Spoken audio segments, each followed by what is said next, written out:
সবাইকে সংগ্রামী শুভেচ্ছা। বন্ধুরা আমার, দেখলেই বোঝা যায় মন কেন ভালো নেই। ফেসবুক দেখলে, এই ছবি দেখলে আর আবেগ ধরে রাখতে পারে না।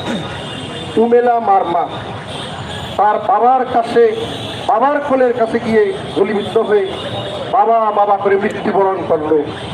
কারা গুলি করেছে এটাও তো তদন্ত হওয়া দরকার। আমি বলবো না অমুক গুলি করেছে, সেই গুলি করেছে, বন্দুক তার হাতে আছে। এই যে পার্বত্য চট্টগ্রামের কাহিনীগুলা, এই যে ঘটনাগুলা শুধু গুলমারাই সীমাবদ্ধ নয়, এখন পানছড়ি, দিঘিনালা